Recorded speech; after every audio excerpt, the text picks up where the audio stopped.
साथियों नमस्कार। आप कहीं ना कहीं यूपीआई का प्रयोग अवश्य करते हैं। आपके मोबाइल में, सभी के स्मार्टफोन में यूपीआई का इस्तेमाल किया जाता है।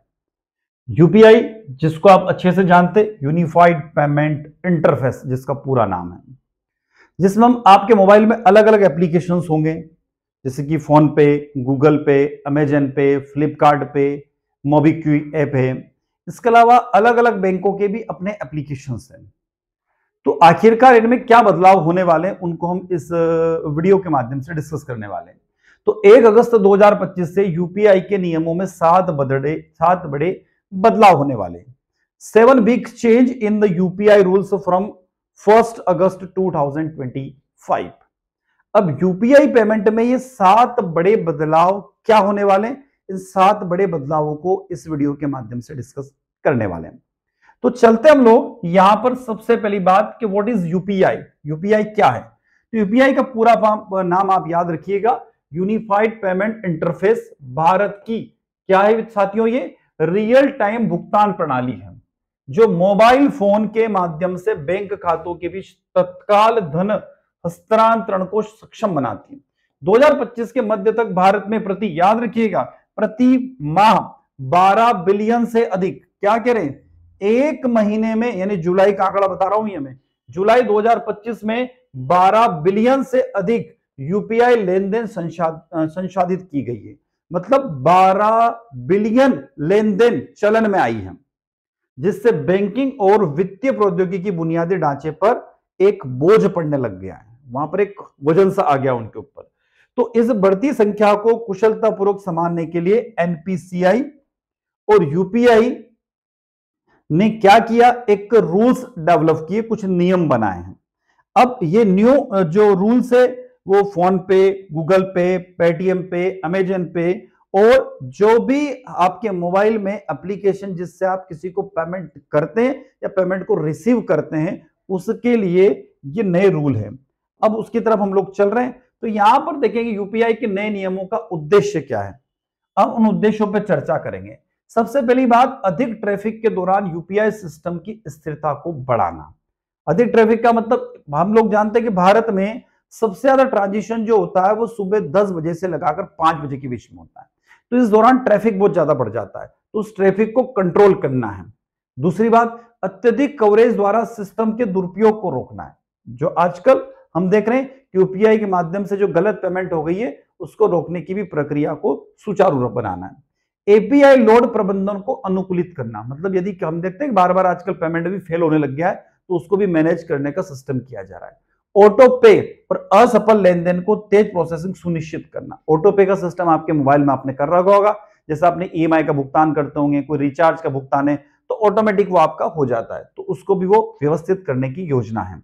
भुगतान एग्रीगेट्स को अधिक जवाबदेही बनाना। भुगतान एग्रीगेट्स का मतलब जो कंपनियां, जो एप्लीकेशन आपके मोबाइल में इंस्टॉल है, उसके प्रति रूल को सख्त करना, ये नए नियम है।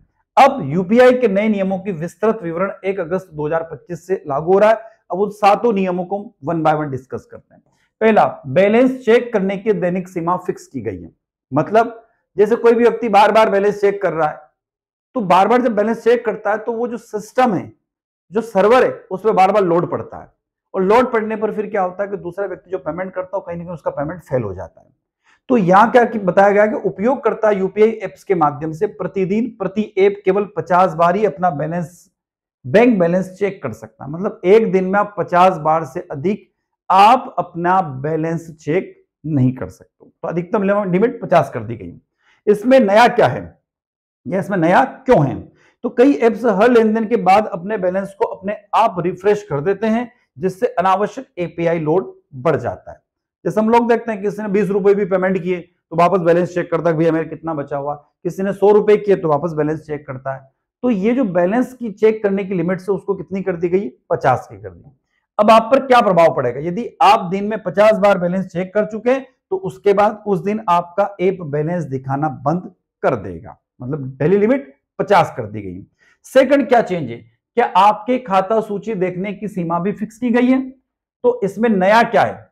जो आपका खाता सूची का मतलब जैसे आपके पास फोन पे है या गूगल पे है कोई एप्लीकेशन, और आपने उसमें दो बैंक, तीन बैंक या चार बैंक आपने ऐड कर रखे, तो आप बार बार क्या करते हो कि एक बैंक चेक करी, दूसरी बैंक चेक करी, फिर तीसरी बैंक चेक करी, तो बार बार उन बैंकों को आप चेक करते हो, तो वो लिमिट भी क्या कर रहे हो, रोक रहे हैं। तो यूपीआई एप्स सूची खाते यानी लिंक किए गए खाते दिखाने को प्रति उपयोगकर्ता दिन में केवल 25 बार ही वो देख सकता है। कितनी? 25 बार देख सकता है कि मेरा यूपीआई जो ऐप है वो कितने खातों से लिंक है, और दूसरी बात, हर बार जब मैं पेमेंट कर रहा हूं तो कौन कौन सा खाता सिलेक्ट कर रहा हूं।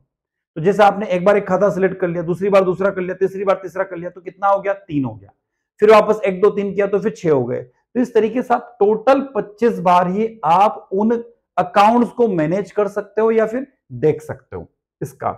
ऐसा क्यों है? तो जब भी कोई उपयोगकर्ता ऐप खोलता है तो ऐप द्वारा खाता विकल्प दिखाने का प्रयास करने पर किए जाने वाले अनुरोधों की संख्या कम हो जाती है। आप पर क्या प्रभाव पड़ेगा? यदि सीमा पार हो जाती है तो ऐप अस्थायी रूप से आपकी खाता सूची दिखाना बंद कर देगा। तीसरा आता है असफल लेनदेन के लिए पुनः प्रयास सीमा निर्धारित की गई है। तो इसमें नया क्या है? अगर कोई यूपीआई भुगतान विफल हो जाता है तो एप्स प्रति लेनदेन केवल 3 बार ही पुनः प्रयास कर सकते हैं। जैसे मैंने किसी को 100 रुपए पेमेंट किया ऑनलाइन और मेरा पेमेंट फेल हो गया, तो यदि मैं उसको चेक कर रहा हूं तो एक समय में 3 बार ही वो चेक कर सकता है। अब उसमें चेक करने का नियम ये बताया गया है, इसके अंदर शायद मैंने डिटेल नहीं दिया है, कि यदि आपने शुरुआत में, जैसे मैंने आपको 100 रुपए पेमेंट किया और मैंने देखा तो मेरा फेल्ड हो गया, तो उसको एक बार आपने चेक कर लिया, दूसरी बार आप चेक करोगे तो फिर 90 सेकंड बाद वो बताएगा, तुरंत आपको वो नहीं बताएगा। ऐसा क्यों है? तो व्यस्त समय जैसे सुबह 10 बजे से दोपहर 1 बजे तक और शाम 5 बजे से 9 बजे तक के दौरान पुनः प्रयास की आवृत्ति सीमित रहेगी। मतलब बार बार ऐसा नहीं कि बार बार आप उसको विफल हो गया तो दिन में 10 बार उसको चेक करोगे, ऐसा नहीं है। आप अधिकतम 3 बार उसको चेक कर सकते हो एक दिन में। आप पर क्या प्रभाव पड़ेगा? अगर कोई भुगतान विफल हो जाता है तो आपको ज्यादा इंतजार करना पड़ सकता है या कोई दूसरा तरीका आजमाना पड़ सकता है। अगर समस्या बनी रहती है तो किसी दूसरे ऐप या बैंक का इस्तेमाल करने पर आप विचार कर सकते हैं। नेक्स्ट, चौथा, ऑटो पे टाइम जो स्लॉट है उसमें परिवर्तन किया गया। अब ऑटो पे जैसे आपकी ईएमआई कटती है, आपने बता रखा कि भैया हर महीने की 10 तारीख को आपकी ईएमआई कटेगी, या आपने नेटफ्लिक्स का कोई रिचार्ज करवा रखा है, या फिर आपने कोई जी का कोई रिचार्ज करवा रखा, कोई मोबाइल का आपने रिचार्ज करवा रखा, या एलआईसी की कोई किस्त है आपकी, या जो भी आपके पास स्कीम जो आपने ऑटो पे मोड में डाल रखी है बैंक में, तो उसमें ये होगा कि ऑटो पे में ये होगा कि इसमें क्या है, तो इसमें देखिएगा यूपीआई ऑटो पे लेनदेन, ईएमआई बिल भुगतान, ओटीटी सब्सक्रिप्शन के लिए अनिवार्य है, अब निश्चित समय अवधि में संसाधित किए गए हैं। कहने का मतलब है कि ये जो है पैसा आपका दोपहर में 10 बजे से 1 बजे के बीच में और शाम को 5 बजे से 9 बजे के बीच में नहीं कटेगा, या तो उसके बाद कटेगा या उससे पहले कटेगा, या दोपहर में 1 बजे से 5 बजे के बीच में आपका पैसा कटेगा। अनिवार्यतः पहले व्यस्त समय में काम करती थी, नए नियम उन्हें गैर व्यस्त समय में स्थानांतरित करने का दबाव कम करते हैं। आप पर क्या प्रभाव पड़ेगा? तो आपको अनिवार्यता को पहले से अधिकृत करना होगा। यदि आप समय चूक जाते तो आपके भुगतान में 24 घंटे की देरी भी हो सकती है। पांचवा, एपीआई यानी एप्लीकेशन प्रोग्राम इंटरफेस दर नियंत्रण हो सकती है। आगे टीपीएस यानी ट्रांजिशन प्रोसेसिंग सिस्टम और वेलोसिटी मॉनिटरिंग हो सकेगी। अब इसमें नया क्या है? तो बैंकों और भुगतान सेवा प्रदाताओं को इन पर नियंत्रण स्थापित करना होगा। मतलब नियंत्रण स्थापित करने का मतलब कि आपके ट्रांजिशन अब विफल नहीं होंगे या ट्रांजिशन कम विफल होंगे, इजी गोइंग ट्रांजिशन हो जाएगा, मतलब जल्दी से आपका पैसा एक खाते से दूसरे खाते में ट्रांसफर हो जाएगा। ऐसा क्यों? तो टीपीएस प्रति सेकंड लेनदेन होती है और वेलोसिटी एपीआई कॉल की आवृत्ति होती है। एप्स, बॉट्स या खराब सिस्टम डिजाइन द्वारा दुरुपयोग और ओवरलोड्स को ये रोक सकेगा। अब इस पर आपका क्या प्रभाव पड़ेगा? यदि कोई ऐप या बैंक अपनी अनुमत टीपीसी सीमा पार कर जाता है तो यूपीआई अस्थायी रूप से लेनदेन को अस्वीकार कर देगा या विलंब कर देगा या बंद कर देगा। आगे चलते हैं। छठा, सरलीकरण, धन वापसी और चार्ज बैंक नियम किए जा रहे हैं। इसमें नया क्या है? तो एनपीसीआई असफल भुगतानों, धन वापसी और विवादों के लिए समय सीमा और जवाबदेही को कड़ा कर रहा है। मतलब जैसे आपका अकाउंट फेल हो गया, आपने 200 रुपए किसी को डाले और फेल हो गए, तो आपके पास से तो माइनस हो गया, उसके अकाउंट में भी नहीं गया, तो वो जल्दी से जल्दी आपके अकाउंट में या तो रिटर्न लोड कराएगा या सामने वाले को पेमेंट हो जाएगा। ऐसा क्यों? तो कई उपयोगकर्ता लेन देन विफल होने पर विलंबित धन वापसी या स्पष्टता की कमी की शिकायत करते हैं। इसमें क्या सुधार हुआ है? तो अनिवार्य समाधान समय सीमा में होगा, लंबित चार्ज बैंक की बेहतर ट्रैकिंग होगी।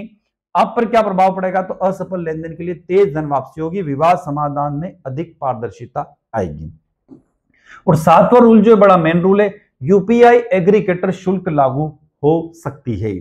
इसमें नया क्या है? तो भुगतान एग्रीगेट्स जैसे Razorpay, Cashfree, PhonePe business आदि को अब यूपीआई उपयोग के लिए बैंकों को एक छोटा बैंक एड शुल्क देना होगा। यानी इस पैसे का भुगतान कौन करेगा? कहने का मतलब है, जैसे मैं एक उदाहरण दूं कि आपके पास में कोई बैंक है, जैसे आपके पास बैंक है स्टेट बैंक ऑफ इंडिया।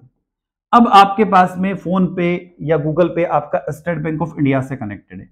आपने पेमेंट किया बैंक ऑफ इंडिया में या बैंक ऑफ बड़ौदा में, किसी में पेमेंट किया, तो यहां से यहां तक जो पेमेंट ट्रांसफर हुआ है उसका एक मिनिमम चार्ज होगा। वो मिनिमम चार्ज का भुगतान कौन करेगा? तो जो एप्लीकेशन आपने इंस्टॉल कर रखा है वो उसके चार्ज का भुगतान हो सकता है कि जैसे आपने 1000 रुपए ट्रांसफर किए, तो उस 1000 रुपए में हो सकता है वो 1 पैसा ले, 2 पैसा ले, 10 पैसा ले, जो भी ले, पर वो अब क्या करने जा रहे हैं? यहां पर कहा गया है कि एग्रीगेट्स अंतिम उपयोगकर्ता या खुदरा व्यापारी नहीं करेगा, मतलब एप्लीकेशन कंपनी इस पैसे का भुगतान करेगी। ध्यान रखना। ऐसा क्यों? तो अरबों लेन देन संभालने वाले बैंकों के लिए अब यूपीआई को वित्तीय रूप से टिकाऊ बनाने के लिए ऐसा किया जा रहा है। तो मार्केट में ऐसे बहुत से छोटे छोटे यूपीआई एप्लीकेशन भी आ गए जो आसानी से चलन में है, तो उन पर अब रोक लगेगी और जो ऑथेंटिक है, जो यूपीआई है, जो एनपीसीआई से वेरीफाइड है, सिर्फ वही चल पाएंगे। आप पर क्या प्रभाव होगा? तो दैनिक भुगतान के लिए यूपीआई का उपयोग करने वाले व्यक्तियों या व्यापारियों पर कोई प्रभाव नहीं पड़ेगा। कुछ व्यापारिक ऐप आदि यह लागत बैंकों पर डालते हैं तो प्रोसेसिंग शुल्क में संशोधन कर सकते हैं। तो साथियों, आप जुड़े हुए थे मेरे साथ में, और ये हमने 1 अगस्त 2025 से जो यूपीआई में कुछ जो बदलाव हो रहे उनके ऊपर एक छोटा सा वीडियो आप तक लेकर आए हैं। आई होप ये वीडियो की जानकारी आप लोगों को अच्छी लगी होगी। अच्छी लगती है तो वीडियो को लाइक करिएगा, आपके साथियों तक, दोस्तों तक इस वीडियो को शेयर अवश्य कीजिएगा, कमेंट बॉक्स में कमेंट करके जरूर बताइएगा। तो चैनल को अभी तक आपने सब्सक्राइब नहीं किया, चैनल को सब्सक्राइब अवश्य कर लीजिएगा। इस प्रकार की इंफॉर्मेशन आपके अपने चैनल पर हमेशा आपको मिलती रहेगी। तो साथियों, इसी के साथ मैं आपसे विदा लेता हूं। जय हिंद, जय भारत।